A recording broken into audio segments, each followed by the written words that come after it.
O racismo estrutural é como as bases da nossa sociedade foram construídas, né? Então, as estruturas sociais, como elas foram construídas.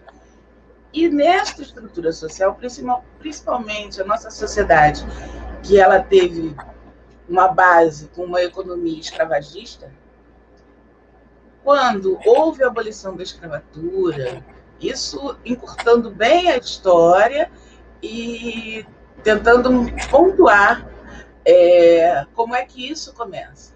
Então, a ideia de que o negro era um escravo, era um cidadão de segunda classe, não tinha direitos nenhum, direito social nenhum, não era nem visto como um ser humano, isso vai fazer parte de como a sociedade vai sendo construída. E aí voltamos para o Brasil. Abolição da escravatura. O último país a abolir a escravidão no mundo. Né? Essas pessoas que eram escravizadas, elas são deixadas à sua própria sorte dentro da estrutura da nossa sociedade. Se a ideia que já existia é que essas pessoas não tinham alma, não eram pessoas, não eram sujeitos, a sociedade se constrói baseada na estrutura de que essas pessoas não fazem parte dela.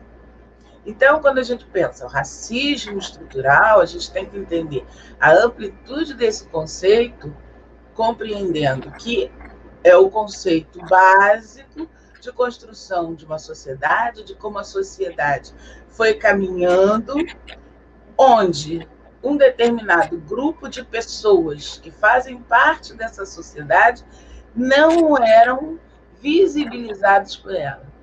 Então, é um lugar que essas pessoas foram colocadas a partir de uma ideia de que elas não eram nem sujeitos de direito.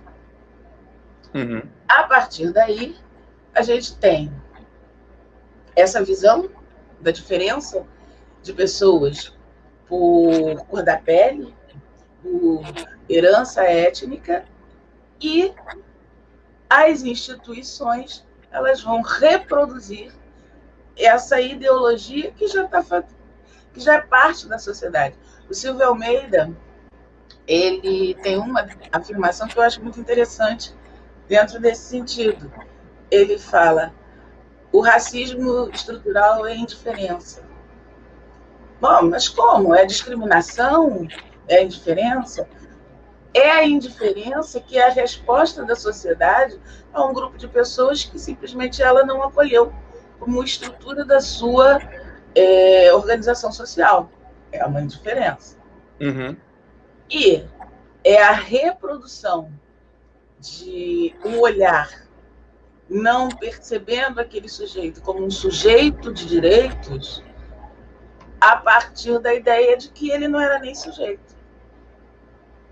Uhum. E aí, nos dias de hoje, você tem essa discussão da forma mais ampla que ela tem demonstrado, né?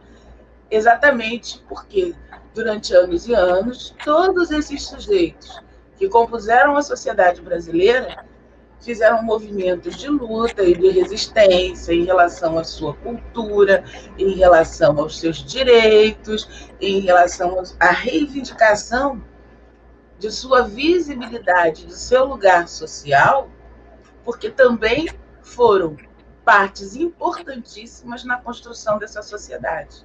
Por isso é muito difícil as pessoas compreenderem a amplitude desse conceito. Ué, como é que é racismo? Como é que é estrutural? É só uma discriminação? Não, não é só uma discriminação. É uma forma como a sociedade se compreende. E a nossa sociedade se compreende racista, embora muitas vezes ela não tenha lucidez desta posição que ela tem. E ela não tem essa lucidez porque na história do Brasil a gente tem algumas peculiaridades. Por exemplo, nós não tivemos um regime de apartheid. Casagrande e Senzala tinham uma integração muito próxima, porque o escravo ele estava dentro da casa, mas em compensação a gente tem um elevador de serviço. né? Você tem o prédio, o elevador social e o elevador de serviço.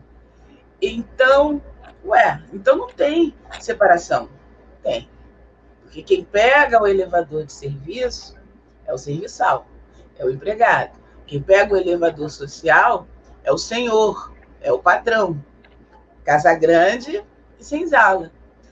E aí, como isso é misturado, porém não é bem digerido pela nossa sociedade, a olhos muito ingênuos, todo mundo fala assim: não, no Brasil não tem racismo, porque todo mundo está no mesmo prédio, só que um está entrando pelo elevador de serviço e o outro entrando pelo elevador social.